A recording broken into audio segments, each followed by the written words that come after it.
Y a esta hora de la noche ya tenemos a nuestro primer invitado aquí en los estudios, el congresista Teófilo Gamarra, congresista de Gana Perú, está aquí para conversar acerca de un tema que ha tomado nueva relevancia este fin de semana y que tiene que ver con este financiamiento de la minería ilegal a la campaña del presidente Ollanta Humala en el año 2011. Habíamos invitado también al dirigente minero Víctor Chandubí Chávez. Él se ha excusado de poder estar con nosotros aquí en persona en los sets debido a un problema personal. Sin embargo, lo tenemos en el teléfono. Señor Chandubí, muy buenas noches. Muy buenas noches, señorita Mávila Huerta, sí, muy agradecido, discúlpeme, mil disculpas por no estar presente con usted, sino que un problema familiar de mi chico que tiene 6 meses recién de nacido, por eso me ha sido imposible ir a la entrevista que yo había comprometido con ustedes, pero estoy a su disposición de las preguntas que ustedes quieran hacerme para responder. Sí, lo entendemos perfectamente y es más, creo que hay un compromiso para que usted esté con nosotros aquí mañana, ¿es verdad? ¿Podrá acompañarnos mañana aquí en el programa? Señor Chandubí, lo tenemos en la línea, a ver si verificamos el enlace. Bueno, mientras retomamos el enlace telefónico, hay que poner en contexto esta conversación. El dirigente minero Víctor Raúl Chandubí Chávez ha señalado que la minería ilegal aportó muchísimo dinero a la campaña del presidente Ollanta Humala. Este es un tema que se viene tocando desde hace ya bastante tiempo. Primero se habló, por ejemplo, del caso del congresista Abu Gataz. Él había sido el primero en recibir $49.000 en sus manos, esto antes de la segunda vuelta de las elecciones generales del 2011, y este monto estaba destinado precisamente a financiar esa campaña. ¿No? Luego se habló de 900.000 soles más por parte de otras mineras.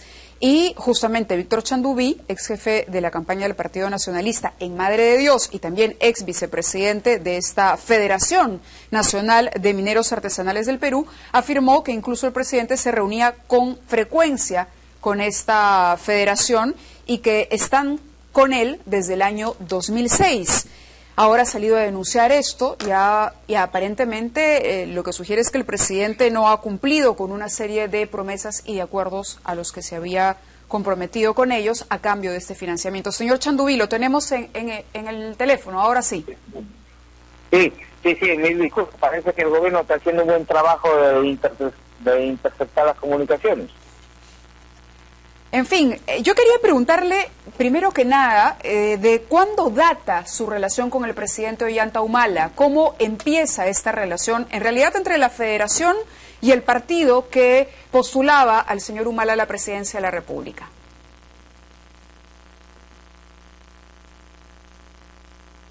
Oh, por Dios, parece que tenemos problemas.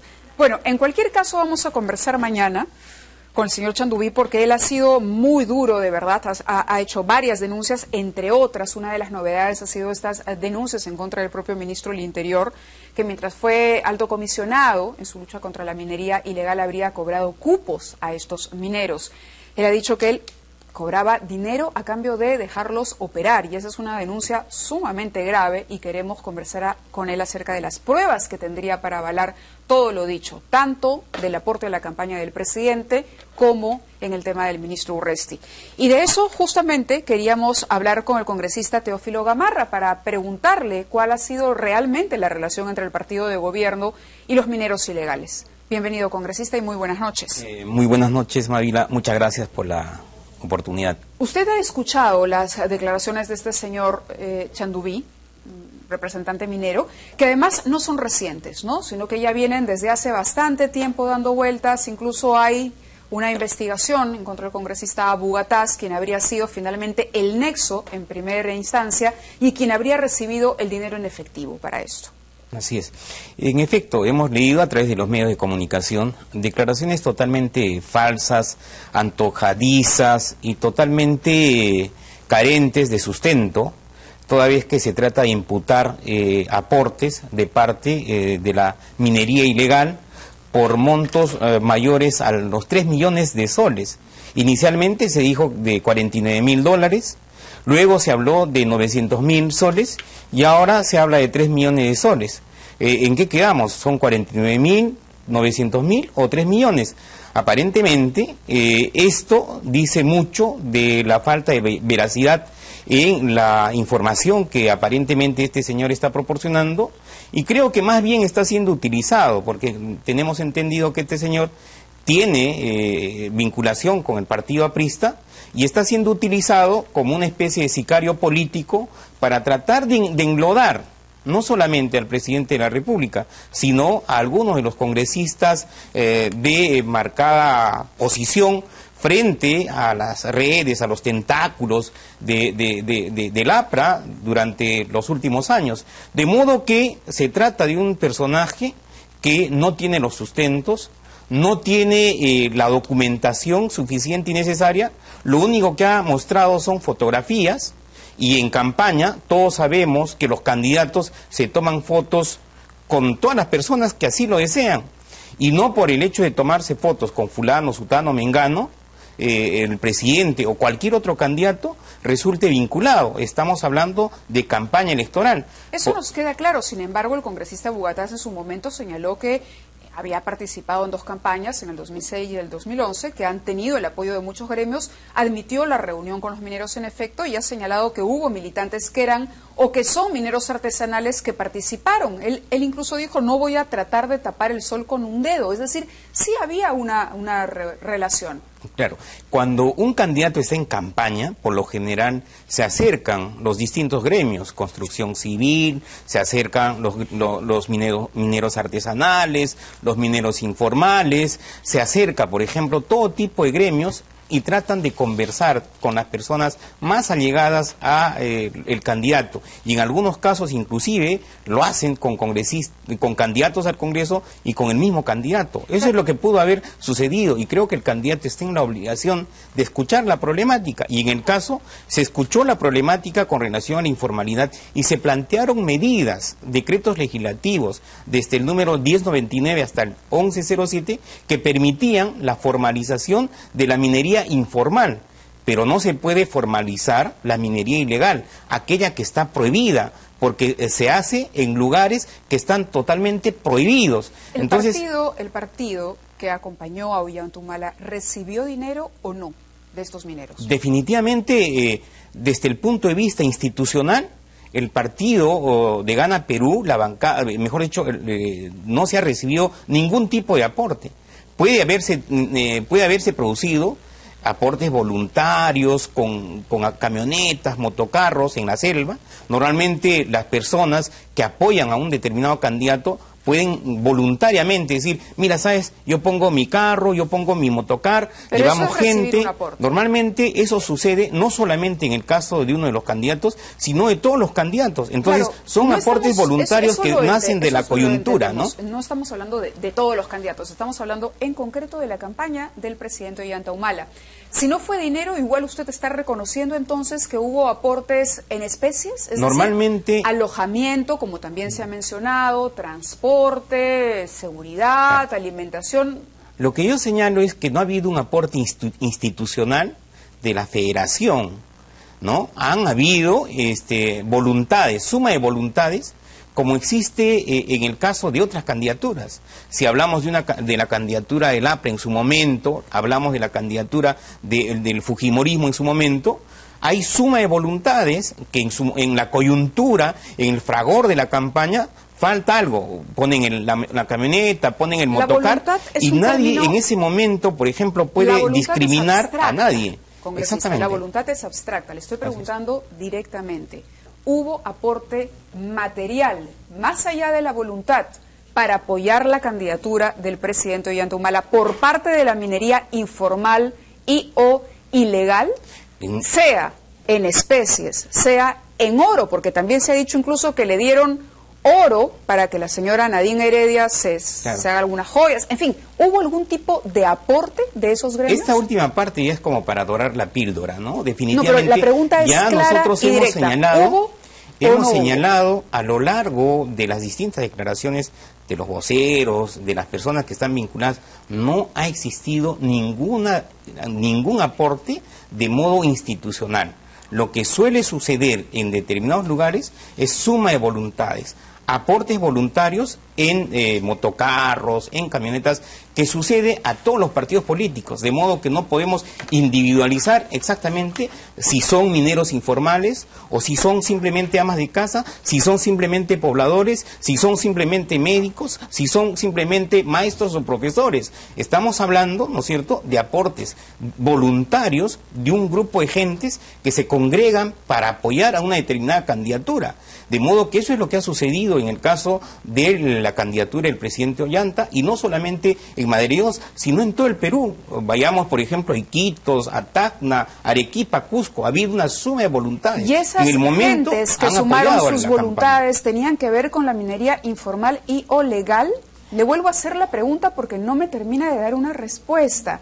Es decir, yo entiendo que los aportes vienen que son más pequeños o más grandes.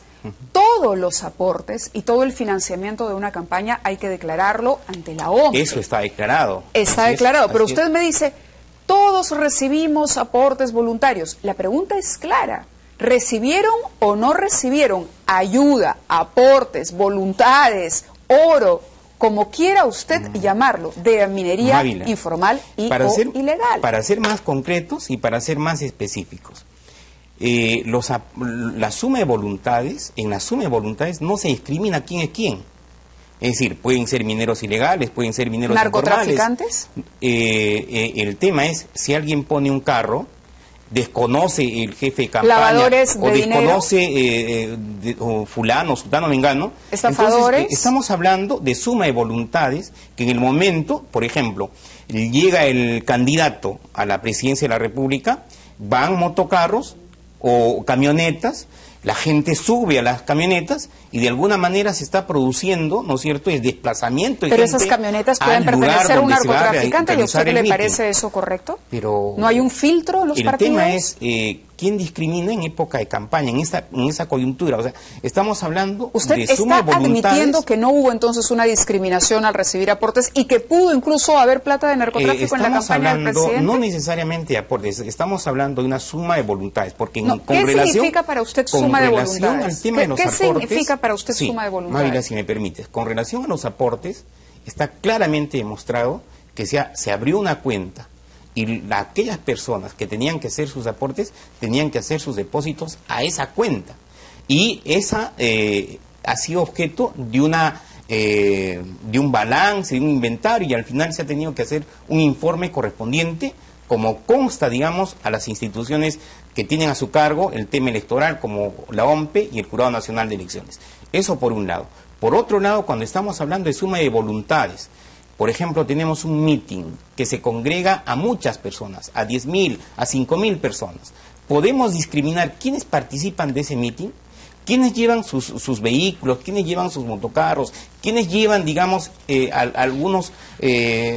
algunas cosas para alentar, por ejemplo, a su candidato? Es difícil. Entonces, estamos hablando de los aportes que están debidamente delimitados, definidos y establecidos en las leyes, y con eso se cumple, pero por otro lado está la suma de voluntades. Y lo que aparentemente este señor Chandubí trata de mezclar es de que los mineros ilegales habrían solventado la campaña del entonces candidato Ollanta Humala. Yo lo que creo, es la mayor falsedad, porque definitivamente se hace sin ningún sustento, sin ninguna justificación, sin ningún documento que pruebe cualquier vinculación. Pero son aportes al fin, y yo lo que siento es que bajo la denominación suma de voluntades, usted nos está queriendo decir que ahí estaba todo aquello que no se quería declarar a la OMP. No, definitivamente no hay que confundir, Mávila. Si hablamos suma de voluntades, yo te hago una pregunta. El caso es, ¿qué pasa en el meeting de un candidato X? De un candidato a la Municipalidad de Lima, por ejemplo. ¿Quién organiza un meeting? Que pone un carro para trasladar de manera espontánea en el momento. Estamos hablando de un aporte formal, pero un meeting no es institucional. Un meeting no es algo que se haga de un aporte voluntario, momentáneo y coyuntural que se produce en el momento, porque a lo largo de los meetings de campaña, normalmente suele suceder que hay gente que quiere ir al meeting y de repente no tiene la movilidad. Entonces hay una persona que tiene una camioneta y simplemente apoya a la movilidad. Porque apareció en ese momento. pero normalmente... Apareció en el momento. Hay cosas que se dan en la coyuntura quiere decir y se que el dan Partido en todas Nacionalista las candidaturas. no ha filtrado, no se ha preocupado, no ha revisado, ni siquiera ha tomado nota con estos espontáneos o de estos espontáneos que apoyaban de esa manera. O sea, a ustedes no les importaba quién prestaba la camioneta. Hay una cosa, el tema de la coyuntura, el momento, el fragor del momento. Una camioneta de un líder senderista no importa, porque era un espontáneo que en ese momento ofrecía la camioneta. En el momento no hay forma de discriminar quiénes van al mitin o quiénes no van al mitin. Normalmente los mítines se dan en las plazas, se dan en los lugares abiertos, en los lugares públicos, donde no se puede saber quién es quién. Claro, yo supongo que un partido uno organiza, ¿no? Es decir, diseña una campaña y dice vamos a llegar este día y vamos a hacer un mitin y obviamente se trabaja la logística para eso. Claro. Pero para no distraernos del tema Chandubí, la relación del señor Chandubí, que habla además con mucha seguridad, sin temor aparentemente a una denuncia por difamación o por injuria, ¿cuál es con el Partido Nacionalista? ¿De cuándo data esta relación? Bueno, ¿Qué tipo de relaciones? Definitivamente el señor Chandubí simplemente se atribuye alguna relación con el gobierno, se atribuye, cosa que no ha demostrado. Normalmente lo que pudo haberse producido a lo largo de la campaña es reuniones de algunos gremios con algunos de los candidatos. Tengo en las notas que fue jefe de campaña del Partido Nacionalista en Madre de Dios. Perfecto, cosa que se ha mostrado y él en su momento tendrá que determinarlo y declararlo. No olvidemos que el señor Chandubí, por ejemplo, es actualmente militante del Partido Aprista. Entonces habría que ver, por ejemplo, cómo es que se ha producido, digamos, esta reunión, a cambio de qué, a condición de qué.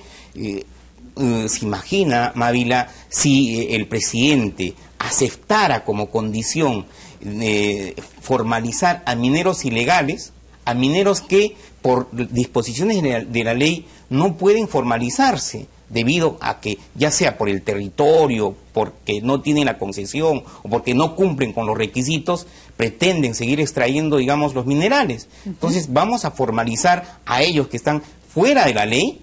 Entonces definitivamente no se puede pactar y no se puede aceptar condicionamientos a un apoyo que normalmente de manera voluntaria, ¿no es cierto?, personas individuales en su momento puedan haber apoyado una determinada candidatura. ¿Hasta cuándo Víctor Chandubí colaboró con la campaña? Porque entonces es cierto que él fue jefe de campaña del Partido Nacionalista en Madre de Dios. ¿Hasta cuándo duró esa colaboración? Yo desconozco que el señor Chandubí haya sido jefe de campaña en algún momento.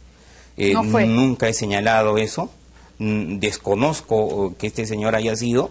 Nunca se le ha conocido al señor como persona cercana, vinculada a las altas, a los cuadros del partido, y aparentemente él está saliendo en estos momentos como dirigente de los mineros ilegales.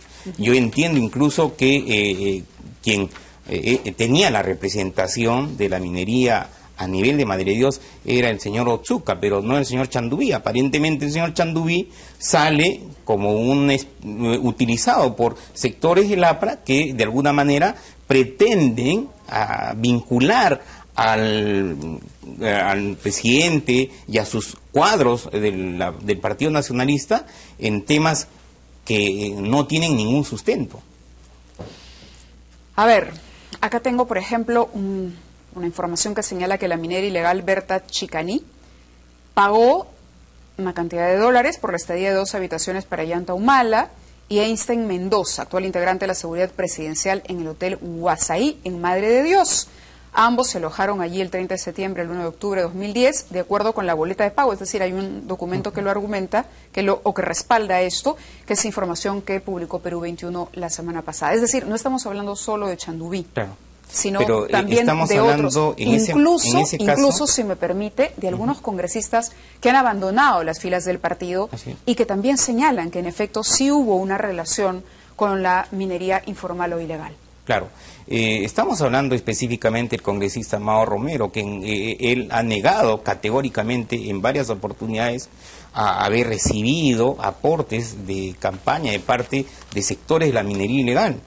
No olvidemos que en estos momentos este gobierno está combatiendo con mucha fuerza la minería ilegal, ha dado decretos legislativos del 1099 al 1107 que están permitiendo desaparecer a la minería ilegal, y hay un resentimiento por parte de estos sectores que aparentemente han considerado que las cosas iban a seguir o iba a vivirse un statu quo como se dio en gobiernos anteriores, como en el gobierno del APRA. Sin embargo, en este gobierno se está tomando al toro por las astas en distintos temas y el objetivo concreto es luchar frontalmente contra la minería ilegal. Esta minería que ha traído proxenetismo, ha traído esclavitud, ha traído el no pago de impuestos, ha traído una serie de vicios dentro de la sociedad. De modo que esa es la minería que tiene que desaparecer, y lo que se tiene que propiciar es la formalización de la minería. En eso estamos de acuerdo. Tenemos que ir a una pausa, pero yo quería antes dejarlos a todos, bueno, sobre todo a usted con la pregunta, ¿no será que estos mineros se han sentido defraudados por un incumplimiento de promesas hechas por el entonces candidato Ollanta Humala, justamente con relación al tema de la formalización? ¿Y no será por eso también que en algún momento se ha extendido los plazos para esa formalización, que en un inicio se dijo serían absolutamente respetados? Lo dejo con esa pregunta, vamos a la pausa y regresamos con su respuesta. Muy bien, continuamos con No Culpes a la Noche. Estamos conversando con el congresista Teófilo Gamarra, congresista de Gana Perú, con relación a estas denuncias que hiciera el dirigente minero Víctor Chanduví. Y habíamos dejado una pregunta en el aire, pendiente de respuesta, que tenía que ver si estas denuncias no respondían u obedecían a un resentimiento, como usted ha señalado, porque hay una promesa electoral incumplida para los mineros ilegales y por otro lado, ¿cómo justificar que estos plazos que se dio para la formalización, que justamente usted señalaba, esta lucha frontal contra los informales e ilegales, en cuanto a minería se refiere, se haya postergado y no se haya respetado ese plazo inicial que se dio? Bien, yo sí considero que hay un resentimiento porque los mineros ilegales confunden la minería ilegal con la minería informal. Y la promesa del presidente siempre ha sido apoyar y propiciar el proceso de formalización de la minería informal. Porque la minería informal no tributa, no genera correctas planillas, propicia la esclavitud y no genera el crecimiento del empresario. Entonces, ¿qué es lo que se pretende con la formalización? Es de que pequeños y microempresarios que pueden trabajar el proceso de formalización lo hagan con normas totalmente claras. Lo que sí no se puede hacer es formalizar la ilegalidad. No se puede formalizar el delito o el ilícito. Es decir, tratar de trabajar en la minería en lugares que están totalmente prohibidos por el Estado.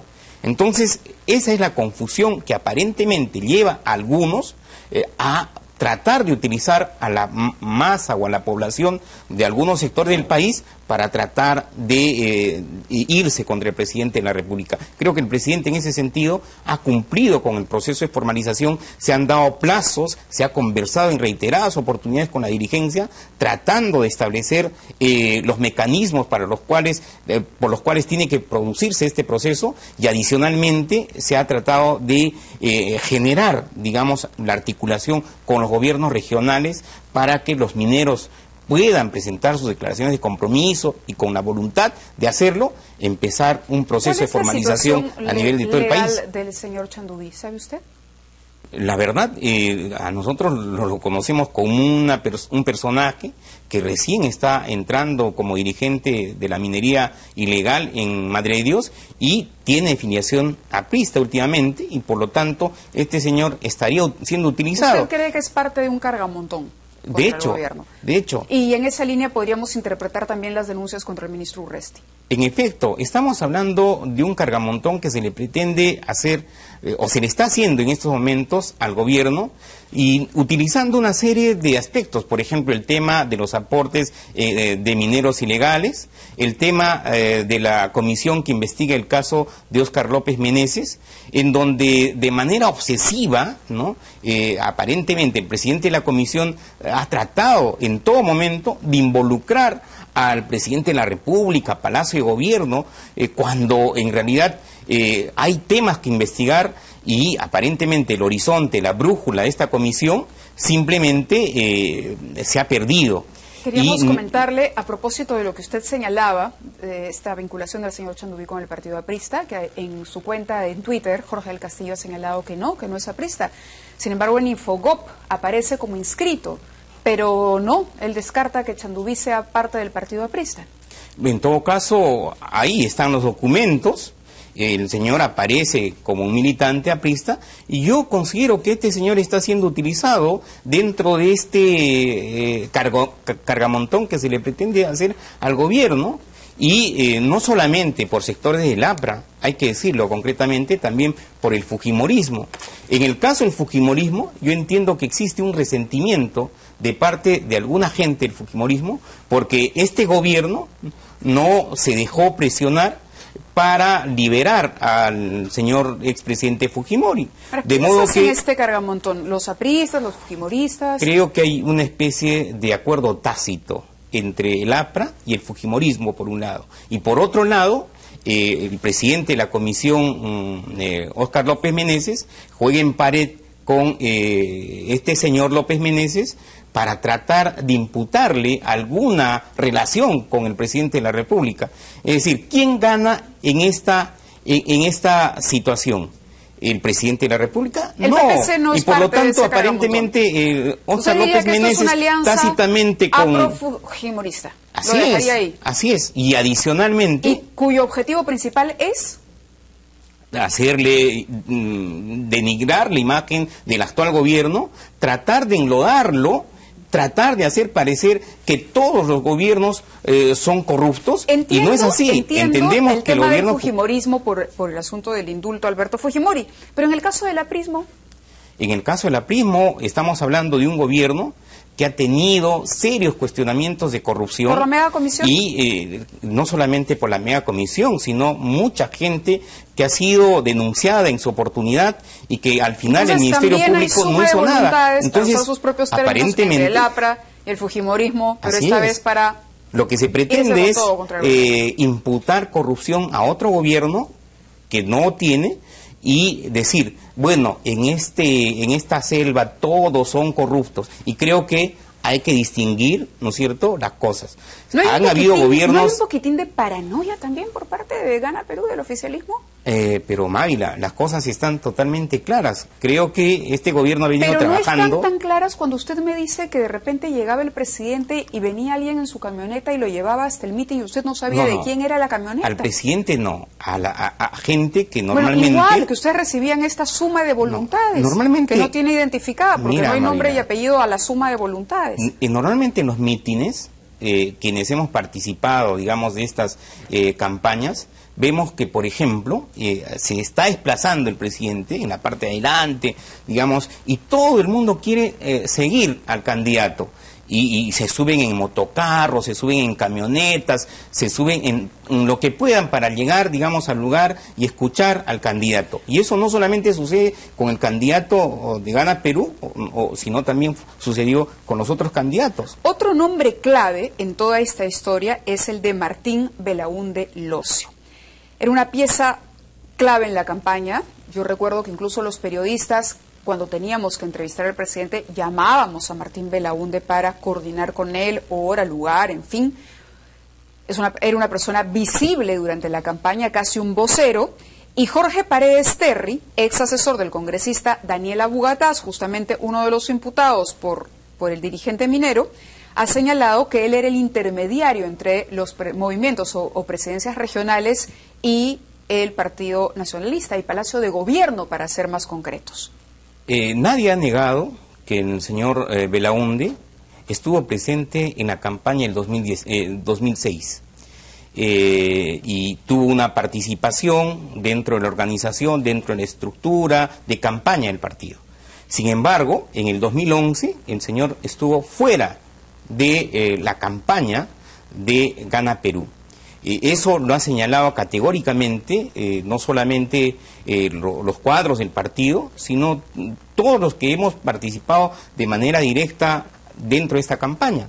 Entonces, no se puede, digamos, asumir un dicho de una persona que ha salido totalmente resentida de la organización, ya sea por temas laborales, nosotros desconocemos, y aparentemente haya ofrecido sus servicios a los mineros ilegales y aparentemente les hace un favor para tratar de seguir desprestigiando, ¿no? Y con lo cual está demostrando la falta de lealtad de parte de este señor Paredes. Ahora, ¿usted descartaría entonces que el señor Belaúnde era una suerte de intermediario o coordinador o que finalmente llegaba a acuerdos con los presidentes regionales para el apoyo al gobierno? Una cosa es que se ufane, generalmente... Pero es más, se habla de un video. El señor Paredes ha dicho que existe un video que es público además, en el cual Belaúnde se presenta como representante o miembro del Comité Central del Partido Nacionalista y dice: traigo el saludo de Ollanta Humala. No tenía ningún cargo en ese momento, sin embargo lo hace. Es ¿A decir, razón de qué? Ha sido una entrevista que ha sido publicada en algún medio de comunicación y muy similar a lo que en este momento podría decir yo, por ejemplo. Traigo el saludo del presidente Ollanta en una entrevista. Es tan igual a señalar una situación. Y yo en este momento diría, me reuní con el presidente, por ejemplo, para decir o dar este saludo. Entonces, yo considero que acá lo que se ha producido aparentemente es que el señor Belaúnde se ufanó de una supuesta relación para tratar de venderse frente a, digamos, las autoridades regionales, políticas y generar algún tipo de negocio, quizás. ¿No le llama la atención que tanto tiempo después todavía la justicia no dé con el paradero de Martín Belaúnde? De hecho, a nosotros nos preocupa, somos los primeros interesados en que los señores que en estos momentos están con orden de captura sean capturados y puestos a buen recaudo. A nosotros nos preocupa que todavía no se esté capturando a Belaúnde, no se esté capturando a Orellana, no se haya capturado a Benedicto Jiménez. Belaúnde llevó incluso a César Álvarez a Palacio de Gobierno, ¿no? Al cuestionado presidente o expresidente regional de Ancash. Bueno, ese es su dicho, ¿no? Nosotros con relación a ese tema... ¿Pero ustedes no tienen ningún tipo de autocrítica al respecto? Bueno, en realidad nosotros... El señor Belaúnde es un prófugo de la justicia hoy. Así es. Y participó activamente de la campaña. En el año 2006. Y tuvo vínculos con presidentes regionales que hoy también están perseguidos por la justicia, o investigados o denunciados. Y tiene que ser investigado. Correcto. ¿No tienen ustedes ahí una corresponsabilidad por contar con estas personas como sus principales, digamos, como decían el término de lobista, gestores de intereses? Mira, Mávila, ¿O gestor de interés? En el 2006 nosotros no sabíamos cuáles eran las intenciones del señor Belaúnde. Nosotros no sabíamos qué pensaba o qué pretendía en el futuro. Presidencial? Las cosas que se han sabido posteriormente se han dado ya del 2011 para adelante. Entonces nosotros no podemos pecar de adivinos y de repente decir, bueno, con este sí, con este no, con este me junto, con este no. Usted me dice, estuvo en el 2006, pero para el 2011 ya no. Sin embargo, hay archivos de este programa, o del programa que conduce Milagros Leiva los domingos por Canal 4, donde el señor Belaúnde en persona dice que él sí estuvo el 2011. Bueno, él sí era el puente entonces con esos gobiernos regionales que hoy justamente están provocando lo que están provocando en el interior del país. Es su dicho, pero ya los cuadros del partido han señalado categóricamente... ¿La pareja presidencial no está protegiendo a Martín Belaúnde?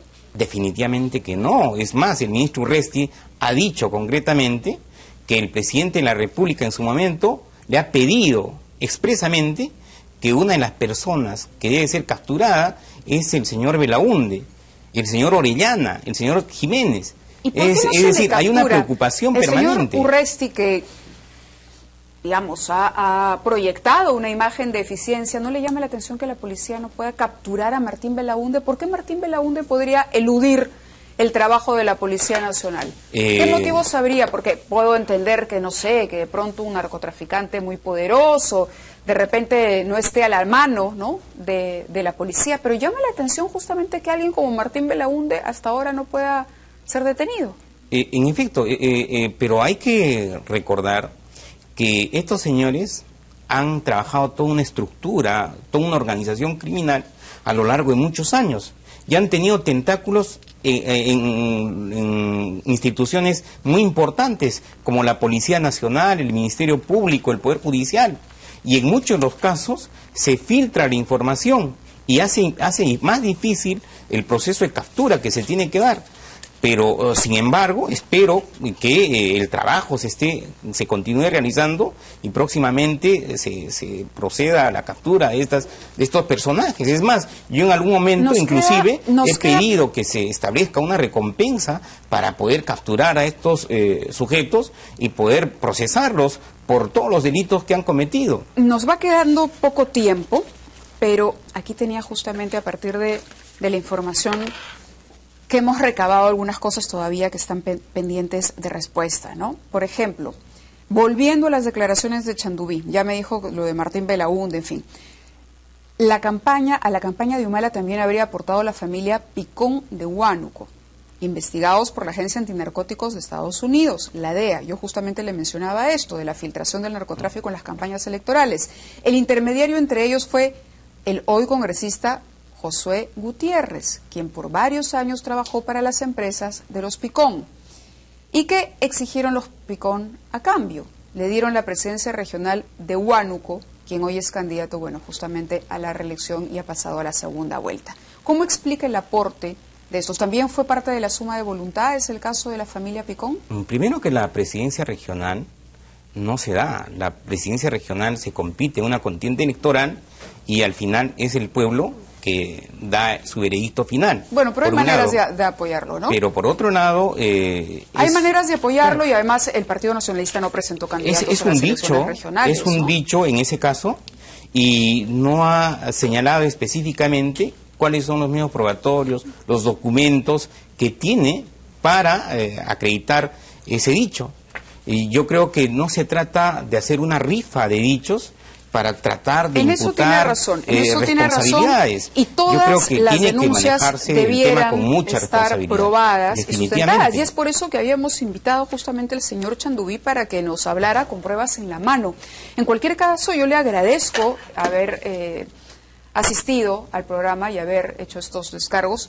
No nos quedamos muy satisfechos con el tema de la suma de voluntades. Ya queda eso con su sello y firma, pero le digo, lo que sí nos preocupa es que sea tan evidente que lo que se declara a la OMPE sea una cosa y que sin embargo se siga colando por lo bajo apoyo que siempre se puede traducir en cifras y que siempre al final es dinero. Porque cualquier cosa, una camioneta, hasta un vaso de agua que se le ofrezca al candidato, una casa donde alojarse, todo es un apoyo. Y ya sabemos que nadie apoya a un candidato si no pide algo a cambio después. Y eso, de todo lo que nos ha dicho, al margen ya de hablar únicamente del caso de la campaña de la presidencia Humala, usted mismo ha dicho que eso ocurre en todas las campañas. Es quizá lo más preocupante, que la OMPE recibe una información, pero que en realidad esa información es absolutamente parcial. Porque por otro lado hay una cantidad de aportes que simplemente pasan por debajo de la mesa. Eso es lo preocupante, y no se lo digo solo por el Partido Nacionalista, porque acá no hay animadversión ni por el presidente, ni por su partido, ni por nada. Sino, le digo como ciudadana, y justamente cuando estamos además asistiendo a la etapa posterior a una campaña electoral de presidentes regionales y de alcaldes que todavía en muchísimos casos no terminan de rendir cuentas sobre el financiamiento, la manera como han financiado sus campañas. No obstante, creo que este es un tema que se da en la coyuntura, en el fragor de una campaña, pero aún cuando, digamos, se produjo esta suma de voluntades, el presidente nunca ha permitido cualquier condicionamiento. Prueba de ello es que ha cumplido su palabra con relación a la formalización de la minería informal, pero no se puede formalizar la minería ilegal, aquella que se encuentra fuera del marco legal, aquella que es ilícita y aquella que sí está reñida ya con el delito. Y esa minería ilegal no se puede formalizar. En eso estamos completamente de acuerdo. Lo que sí habría que de repente recomendarle a sus colegas en el Parlamento, que justamente ha salido además un estudio reciente sobre la cantidad de faltas y de tardanzas en el Parlamento, como decía mi compañero René Gastelumendi, una raya más al tigre, pero en fin, no es tema de esta noche. a ver si se ponen las pilas para legislar en el tema del financiamiento de los partidos, ¿no? En efecto, nosotros hemos sido los más interesados. Es más, yo tengo un proyecto de ley para la no reelección de los presidentes regionales en todo el país. Esos son los temas urgentes. Y este es un tema que debe de una vez definirse. Y de verdad Sin que embargo, últimamente lo que está haciendo el Congreso es, en paralelo a la Fiscalía, desarrollar una cantidad de investigaciones por la cantidad de mafias que van apareciendo. Entonces, en lugar de legislar y a través de las leyes ir corrigiendo estos problemas que tenemos en el sistema democrático peruano, la verdad estamos de verdad abocados a andar solucionando dónde está Orellana, dónde está Belaúnde, dónde está Álvarez, dónde está Óscar López Meneses, etcétera, etcétera, etcétera, y seguirán apareciendo nombres. Esperemos que no. Mávila, con relación al caso López Meneses, ya está, corrupción policial. No. La verdad que con relación a este caso el Congreso está quedando muy mal, sinceramente. ¿Por qué?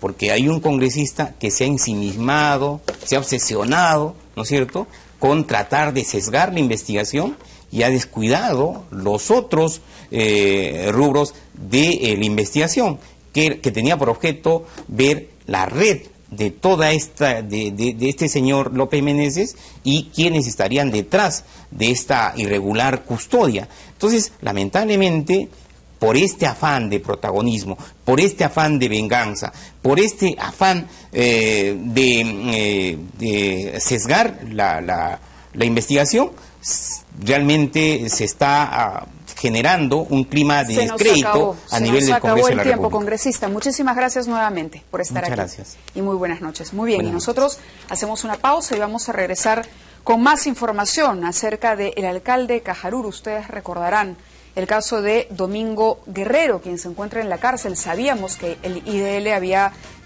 asumido su defensa y que estaba a punto de ser excarcelado, acusado de un asesinato que no cometió. Ahora el caso se ha volteado completamente y parece que esto finalmente no se va a dar. Con ese tema regresamos.